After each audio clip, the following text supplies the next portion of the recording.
힘들고 어려운 일이 있을 때마다 우리는 늘 교회에서 자주 듣는 공식과도 같은 말씀이 있습니다. 그게 뭐냐면 더 믿어라. 더 믿음 가지고 기도해라. 믿음이 부족해서 그렇다. 네 믿음이 더 커져야만 한다. 라고 하는 믿음에 대한 이야기를 많이 듣습니다.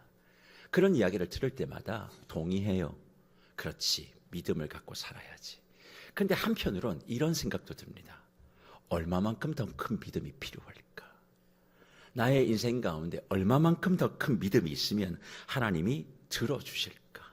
사실 하나님의 응답을 받은 사람들을 이렇게 한번 바라보면 정확하진 않지만 통계를 내본 적은 없지만 나보다 믿음이 부족해도 잘 되는 사람들이 있음을 우리는 발견합니다. 그럴 때 도대체 왜 나에게는 이렇게 더 많은 믿음을 요구하실까라는 의구심이 들기도 합니다. 그러면서 더 큰 믿음을 이야기하고 있는 그런 많은 사람들의 이야기 가운데 대표적인 말씀이 하나 있죠. 그 말씀이 뭡니까? 겨자씨만한 믿음만 있어도 네가 되는데 너에게는 그 믿음이 없기 때문에 그렇다. 그 말씀이 어디입니까? 마태복음 17장 20절의 말씀이죠.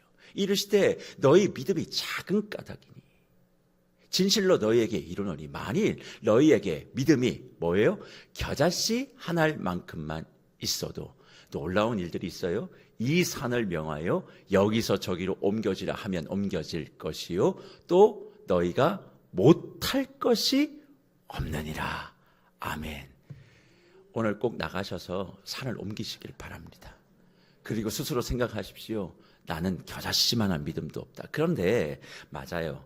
믿음의 크기와 작음에 대한 이야기를 하면서 주님께서 이 말씀을 하신 것은 분명합니다. 그러나 저는 이 말씀을 읽을 때마다 이런 생각을 해보곤 해요. 과연 주님이 겨자씨만한 믿음을 이야기할 때 믿음의 강도, 믿음의 뜨거움, 믿음의 크기, 믿음의 세기 이것을 강조하기 위해서 겨자씨만한 믿음도 내게 없다 그렇게 얘기하시는 걸까? 저는 생각이 좀 달라요. 뭔 얘기냐? 믿음의 크기와 그리고 많고 적음이 중요한 게 아니라 지금 겨자씨라고 얘기하는 건 너의 삶에 이만한 믿음만 있어도 괜찮아. 저는 이게 오히려 그렇게 들리기도 해요. 왜 믿음이 작고 우리를 자꾸 더 큰 믿음, 더 뜨거운 믿음, 더 강한 믿음 이게 아니라 믿음이란 그런 크기의 내용이 아니라 겨자씨만한 믿음만 있어도 돼. 오히려 진짜 믿음은 뭔 줄 알아? 믿음의 내용, 믿음의 핵심. 뭘 믿고 있는가? 너의 삶에 뭘 믿고 있는가? 그러니까 그런 분들 계셨어요. 예전에 기도원에 올라가시는 분들은 맨날 산을 또 주여 저 산을 옮겨주시옵소서. 진짜 그렇게 기도하시는 분이 있었습니다. 저도 소실적에 제 기도 바위가 있었어요. 나무 뿌리 하나는 뽑고 나와야 그게 진짜 믿음이라고 저는 배웠기 때문에 그렇게 붙들고 나무 뿌리 뽑아본 적은 없습니다. 그러나 흔든 적이 있었고 그 기도의 자리에 앉아서 보였던 풍경이 수십 년이 지나도 내 마음속에 아직 있어요. 보기에는 말씀을 가지고 이렇게 집중하고 있는 말씀 중심의 목사지만 저도 제 마음에는 뜨거운 기도의 불이 있습니다. 그렇게 생활했었고 0시가 되면 산길을 타고 올라가서 기도했던 그 시절이 내게도 있어요.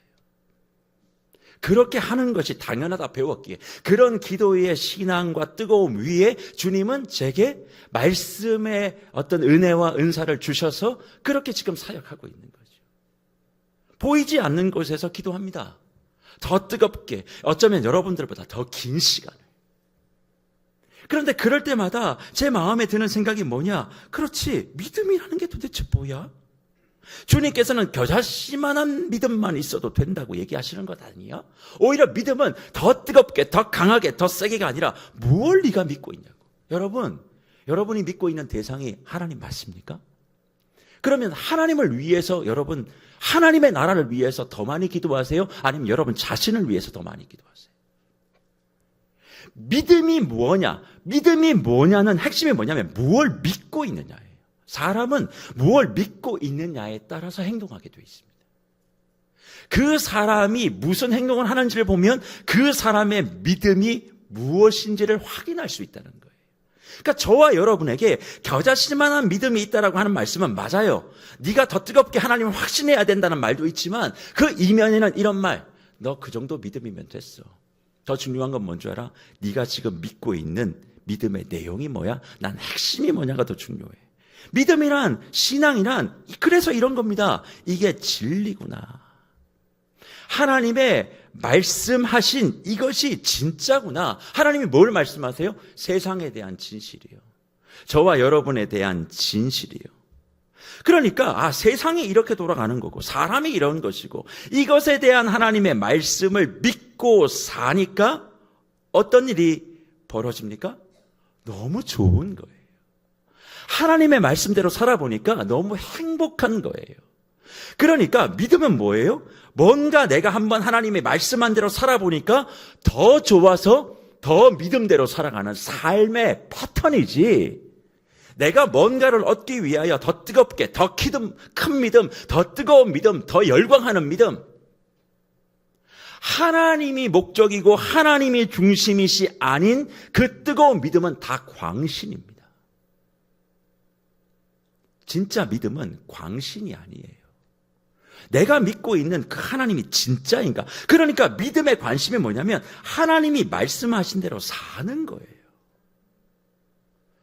내가 얼마나 목소리를 높여서 기도하고 있는가가 아니죠. 그러니까 하나님이 말씀하신 그 뜻이 무엇인지를 알고 그 뜻대로 살아보니 너무 행복하고 너무 좋게 되어지고, 하나님은 그런 뜻을 행하고 살아가는 사람들을 더 기뻐하시며 하나님의 사람이라고 이야기하고 삶으로 나타내고 있는 이들에게 하늘의 문을 여시고 응답하신다. 그렇게 성경은 우리에게 가르치심을 저는 늘 성경 속에서 발견하게 됩니다. 그러면 주님의 뜻이 뭔가, 하나님의 뜻이 뭔가, 하나님의 뜻을 분명히 기억하고 믿는다는 것이 뭔가, 뭘 믿어야 되고 어떻게 살아야 되는가, 그것을 가장 핵심적으로 보여주는 말씀이 데살로니가전서 5장 15절부터 18절에 있는 말씀이죠. 그 말씀이 뭡니까? 15절 이렇게 얘기하죠. 삼가 누구에게든지 악으로 악을 갚지 말게 하고 서로 대하든지 모든 사람을 대하든지 항상 뭐예요? 선을 따르는 거예요. 첫 번째 하나님의 뜻은 선을 따르는 거예요. 선은 하나님을 따르는 거라고. 선을 따르라. 그리고 두 번째는 뭡니까? 우리가 잘 알고 있는, 사실 하나님의 뜻을 얘기할 때 항상 기뻐하라부터 얘기하지만 아니에요. 하나님을 따르는 게 하나님의 뜻의 첫 번째예요. 하나님을 따라야 그 다음 항상 기뻐하는 거죠. 내가 기쁠 일이 없는데 막 억지로 항상 기뻐하라는 게 아니고요. 이건 하나님을 따르면 그냥 항상 기쁜 거예요. 이게 믿음이라고요.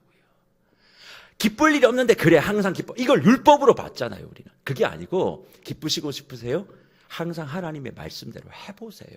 그럼 기뻐요. 기쁘니까 어떤 일이 벌어져요? 또 하나님의 뜻대로 해요. 근데 우리는 그게 없어. 하나님을 따르고자 하는 것에 대한 기쁨이 없으니까 어떻게든 무슨 일이 생기든, 안 좋은 일이든 좋은 일이든 항상 기뻐하라 그랬다고 하나님이. 막 마음으로 기뻐하려고 해.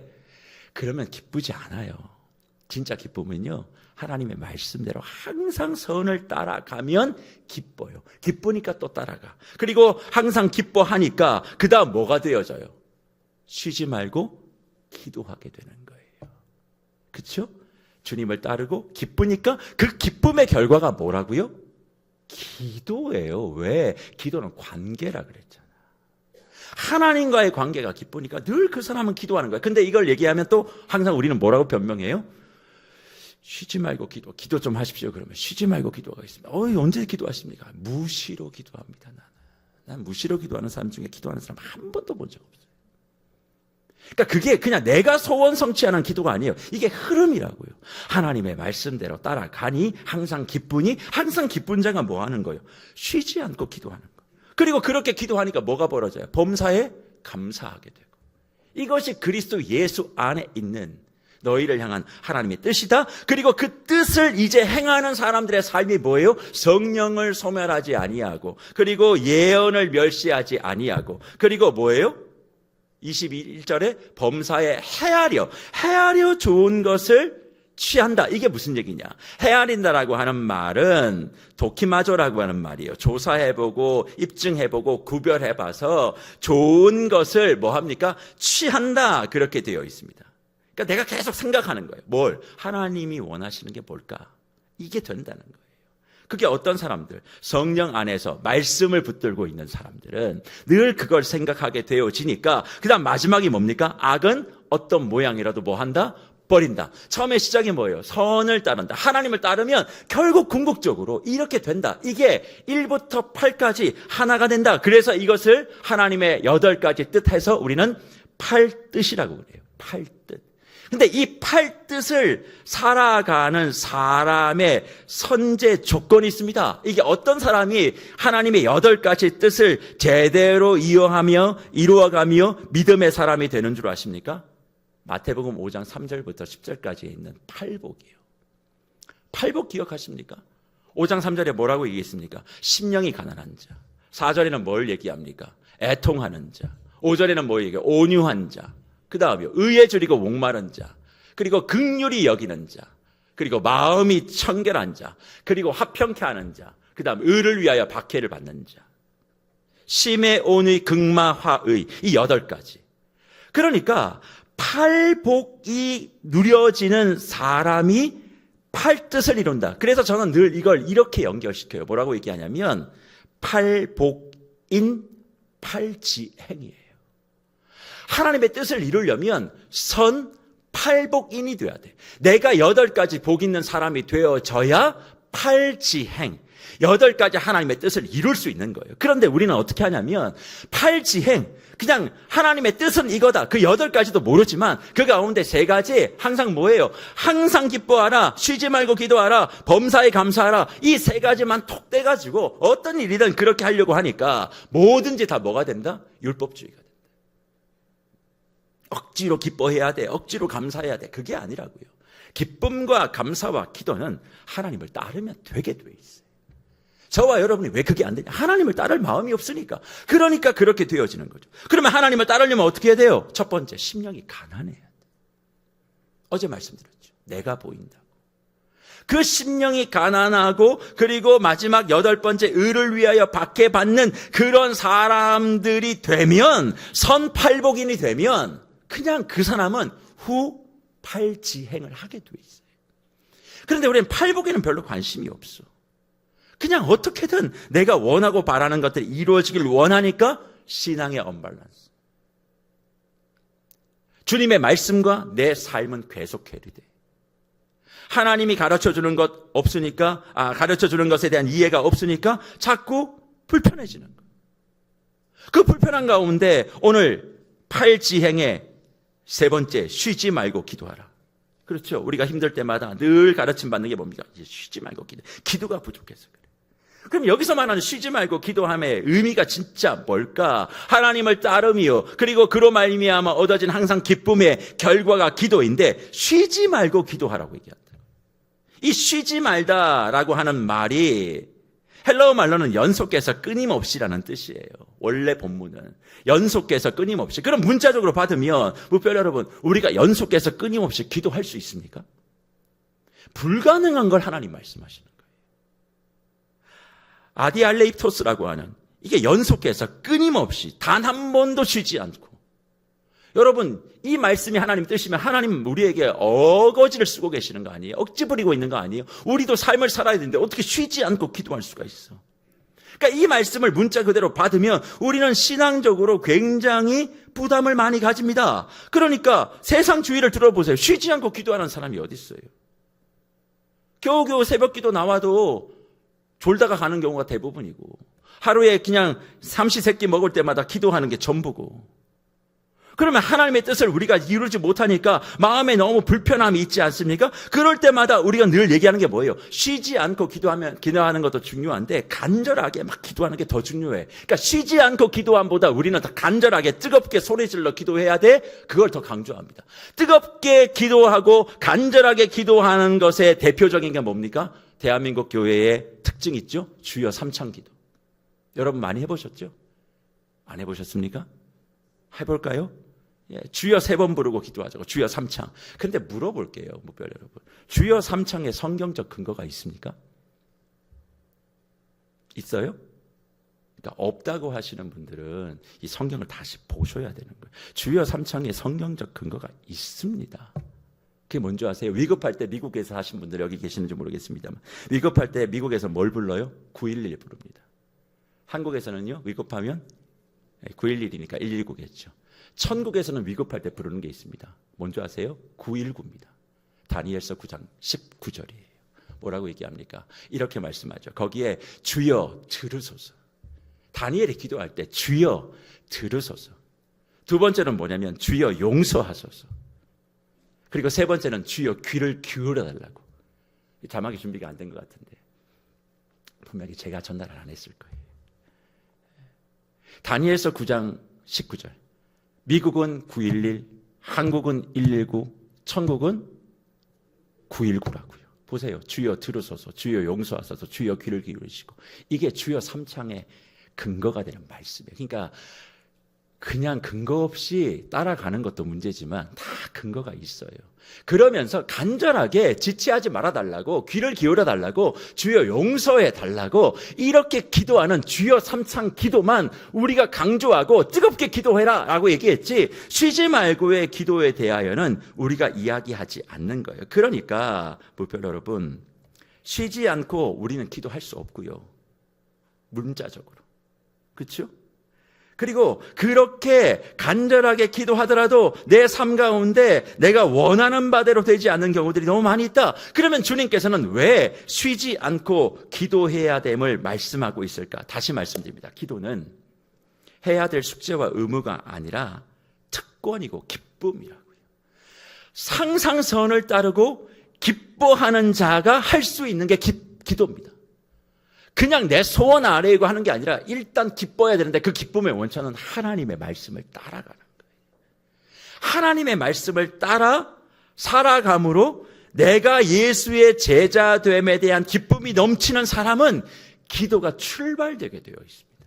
그러니까 기쁨이 기도의 출발. 그런데 우리는 기도가 너무 기계적이고 공식적이라는 거죠. 기도는 관계인데 너무 사무적이고 냉소적이고 일방적이고, 일단 우리 한국에 있는 성도들은 기도하면 목숨 걸어야 된다고, 이번에는 이거 안 되면 2판 4판이라고 생각하고 무조건 들어주셔야 된다고 머리띠 메고 하나님 앞에 투쟁하고 데몰레이션 하는 것으로 우리는 생각합니다. 그런데 그것이 기도라면 하나님과의 관계라고 하기 너무 삭막하지 않아요? 하나님과 나 사이가 노사관계야. 일단 머리띠를 딱 메고, 안 들어주시면 오늘부터 금식, 안 들어주시면 오늘부터 내가 들어주실 때까지 이 자리에서 일어나지 않겠다고. 물론 그것이 주님을 향한 간절하고 뜨거운 믿음이라는 걸 저는 부인하지 않습니다. 그런 마음을 가지고 어떨 때는 결사적으로 주님 앞에 그렇게 기도하는 것 저는 필요하다고 생각해야 돼요. 그런데 그렇게 결사적으로 했음에도 불구하고 내가 원하는 바가 이루어지지 않으면 대부분의 기도자들이 어떻게 생각합니까? 열받아 합니다. 그러니까 그게 이해가 되지 않는다는 거예요. 그렇게 기도해도 응답이 없으면 그게 하나님이 내게 주시는 마음이라고 받아들이는데 굉장히 열받아 하고요. 그리고 나중에 하나님이 어떻게 일하셨는지에 대해서는 별로 생각이 없고, 내가 며칠 금식을 했다, 내가 얼마만큼 기도를 했다, 그것만 나의 공로로 남더라는 거예요. 그럼 도대체 왜 그렇게 기도했는데도 그런 일들이 벌어질까? 저는 이렇게 생각하는 거죠. 말씀드렸어요. 믿음은 무엇을 믿느냐가 중요한 거지 믿음의 세기와 강도가 아니다. 무엇을 믿느냐가 흔들리고 자꾸 세기와 강도와 응답으로 가니까 어떤 일이 벌어지는가? 저는 이것을 이렇게 한번 예를 들어보고 싶어요. 누군가 정말 사랑하는 사람이 있어요. 내가 정말 믿는 사람이 있어요. 내가 뭔가를 얘기했어요. 내 마음을 열어서 얘기를 했어요. 근데 답을 안 줘요.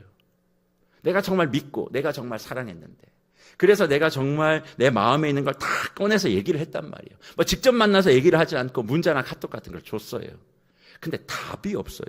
이렇게 카톡은 이렇게 읽었는지 안 읽었는지를 보잖아요. 그러니까 읽었어. 하루가 지나도 답이 안 와. 이틀이 지나도 답이 안 와. 한 일주일이 지나도 답이 안 와. 몇 달이 지나도 답이 안 와. 그러면 우리는 무슨 생각을 먼저 하죠? 이 사람이 나를 무시하나? 내 말을 이렇게 들을 수 있나? 라고 생각하죠. 근데 그런 생각을 하게 되면 여러분 그렇게 생각하죠. 그 사람을 사랑하지도 않고 신뢰하지도 않는다는 거예요. 내가 정말 그 사람을 사랑하고 믿고 신뢰하면 답이 없어도 기다리게 되죠. 이유가 있을 거야. 분명히 저 사람에게 무슨 이유가 있어. 생각이 있을 거야. 그 이유와 생각을 믿고 기다리는 것. 이걸 하나님과 나 사이에 대입해 보자고요. 내가 정말 하나님을 믿는다면 하나님 앞에 내가 기도 카톡을 보냈어요. 하나님이 읽으셨어요. 하루가 지났어요. 한 달이 지났어요. 1년이 지났어요. 10년이 지났어요. 우리는 어떻게 생각해요? 하나님을 나를 무시하네. 내가 그렇게 했는데 그렇게 하면 하나님을 믿고 신뢰하고 사랑하는 게 아니죠. 내가 정말 하나님을 믿고 신뢰한다면 하나님이 이유가 있으시구나. 하나님 생각이 또 있으시구나. 내가 기대하는 것과 뭔가 다른 걸 지금 준비하고 계시는구나. 왜? 내 믿음의 대상은 나를 사랑하시고 나를 살리시고 나를 지금도 자녀라 부르시는 창조주 하나님이시니까. 이 믿음이 분명하면 왜 그 응답에 대한 시간과 답을 내가 기대하고 있겠습니까? 그러니까 뭐가 있느냐? 관계에는 신뢰와 사랑과 기대가 있는 거죠.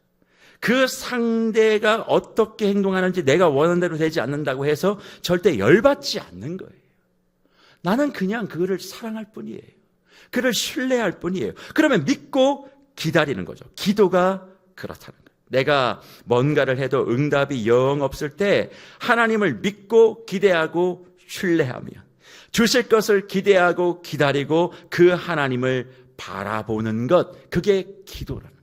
그러면 그 기도가 어떻게 기다려질 수 있는가? 하나님을 말씀을 따라가고 그 따라감으로 말미암아 내가 항상 기뻐지면 이 기도의 자리에 기다림을 우리가 버틸 수가 있는데, 하나님의 말씀을 따라가고 하나님의 선을 따라감으로 말미암아 얻어지는 기쁨이 단절된 상태에서 나는 그냥 내 소원을 아뢰는 기도를 할 뿐이니까 기다림조차도 응답으로 가져가지 못하는 문제가 저와 여러분의 신앙 속에 나타나게 된다는 겁니다. 그래서 내 기도에 응답이 없을 때 응답해 줘야 될 그 내용을 보지 마시고 누구를 보라고요? 하나님을 보라. 다시 하나님을 보라. 그러니까 쉬지 않고 기도하라는 그 얘기는 끊임없이 네가 원하는 걸 간구하고 소원을 아뢰라는 얘기가 아니라 끊임없이 주님을 생각하라는 얘기예요. 하나님을 마음에 담아두라는 얘기예요. 하나님의 마음을 담아둘 때 어떻게 해야 담아둘 수 있어요? 기뻐야지 담아둘 수 있지. 즐거워야지. 하나님과 나 사이의 추억, 하나님과 나 사이의 기억, 그것이 아프고 눈물 나지만 그런 내용도 있지만 끊임없이 그것을 기억하고 추억함으로 말미암아 하나님이 지금 이유가 있어서 그런 거야. 하나님이 더 좋은 걸 우리에게 주시려고 할 거야 라고 생각해야 되는 거죠. 그래서 내가 원하고 바라는 일들이 풀어지지 않을 때 그 사람을 향한 하나님의 계획이 있음을 믿는 게 믿음. 그러니까 믿음은 이루어 가실 하나님을 믿는 거지 내가 크게 뜨겁게 아니요. 겨자씨만한 믿음만 있어도 돼요. 저와 여러분이 응답을 못 받는 건 믿음의 크기가 부족해서가 아니라 믿는 대상이 잘못됐기 때문에. 정말 저와 여러분이 믿는 그 하나님이 뭐예요? 내 문제를 이루어 가시고 나의 삶의 전부를 계획하고 있다는 것을 믿으면 흔들릴 이유도 없고 답답해야 할 이유도 없고 그냥 지금의 삶에 내가 해야 될 건 뭐예요? 하나님의 뜻을 쫓아 항상 기뻐해. 하나님을 생각하며 쉬지 않고 기도해. 그로 말미암아 모든 게 감사하게 되는 거예요. 그리고 그런 기도와 기쁨과 감사가 가득하게 되어지면 무슨 일이 벌어집니까? 성령을 소멸하지 않는 거죠. 성령께서 말씀하시는 것이 무엇인지를 내가 명확하게 보니까 성령이 싫어하는 행동을 할 수가 없어요. 그리고 그 성령이 소멸시키는 행동을 하지 않는 건 뭡니까? 예언을 멸시하지 않는다. 이건 예언은 자꾸 무슨 계시 이런 게 아니고요. 하나님의 말씀이에요. 하나님의 말씀을 멸시하지 않는다고요. 그러니까 하나님의 말씀을 소중하게 여기는 사람들은 교육받고 그냥 교리 교육받고 이런 사람들이 되는 게 아니라 앞에 있었던 선행되어지는 조건 6가지, 5가지를 이미 완성한 사람이 말씀을 멸시하지 않는 거예요. 그리고 말씀을 소중하게 여기는 사람이 항상 생각하는 거예요. 또 생각하는 거예요. 좋은 게 뭐지? 하나님이 기뻐하시는 일이 뭐지? 그걸 생각하고 살아가니까 악은 어떤 모양이라도 다 버려지게 되는 것. 그리고 난 다음에 데살로니가 전서 5장 24절에 가게 되면 무슨 말씀이 하느냐? 너희를 부르신 이는 미쁘시니 그가 또한 뭘 한다? 이루신다. 그렇게 말씀합니다. 네가 뜨겁게 많이 기도하면 이루신다가 아니라 이 팔지행을 네가 이루어내면 그냥 이루어내. 그러니까 사랑하는 물별 여러분, 기도는, 믿음은 내가 얼마만큼 어떻게, 이것도 중요하지만 더 중요한 건 내가 진짜 하나님을 믿고 하나님을 기도하고 있는가. 이게 더 중요한 것 아니겠습니까? 우리는 내가 기도하는 것 뭐 하나가 응답되면 그게 축복의 전부라고 생각하는데 하나님은 그렇지 않다는 거예요. 제가 그것을 어떻게 예를 들으냐면 이렇게 한번 말씀을 좀 들어보고 싶어요. 저와 여러분을 향한 하나님의 설계도가 다 있습니다. 그렇죠? 근데 우리는 그 설계도를 잘 모르고 그냥 내가 바라는 이만큼의 집이 좀 있었으면 좋겠다고. 그럼 그게 딱 이루어져요.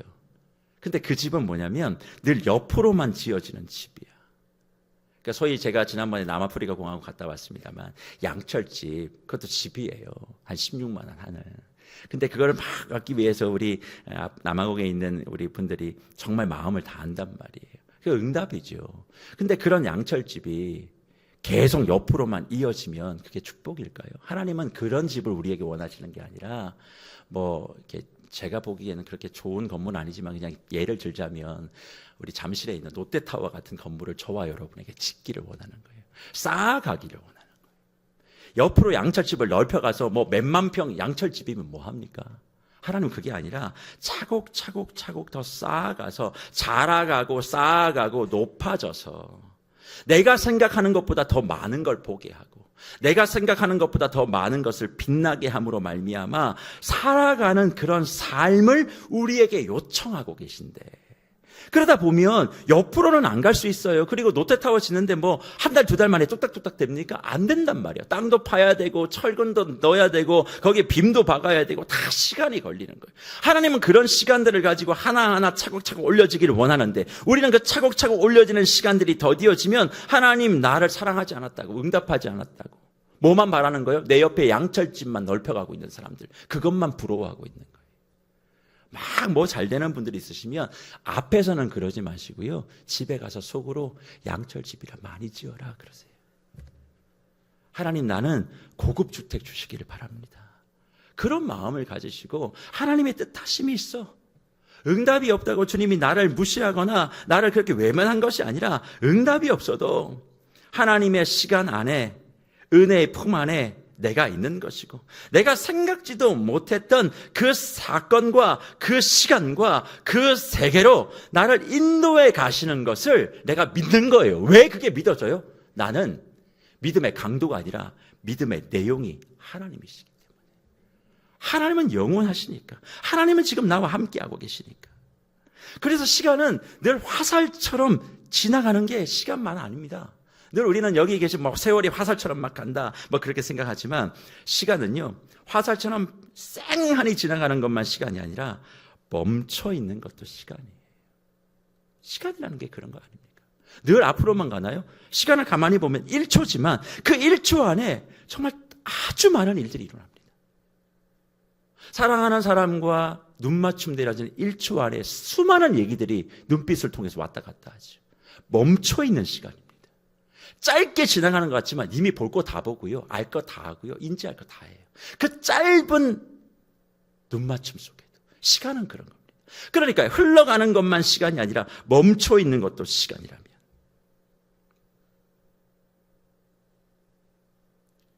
주님께서 나를 멈춰 있는 것 같은 지금 시간 속에서도 나를 더 넓은 세계, 더 나은 시간으로 인도하고 있는 것을 보고 서 있으실 때 저와 여러분의 삶에 내가 기대하는 것보다 더 멋진 일들이 풀어지고 열려지는 줄 믿습니다. 그래서 내 의지, 내 강도 이것보다 더 중요한 건 주님의 말씀대로 내가 끌려가기를 순종하는 거예요. 하나님의 이끄심대로 그냥 가는 거예요.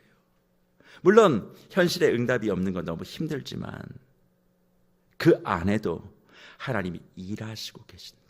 다 맞고 다 실패하는 거기서 일하시는 분이 바로 하나님이시다. 모든 것이 다 잘 되면 뭐가 되는 것이 하나님이 아니라 가장 되지 않는 것, 가장 어려운 것, 가장 아무것도 할 수 없는 그 시간 나의 하나님은 일하고 계심을 믿는 것.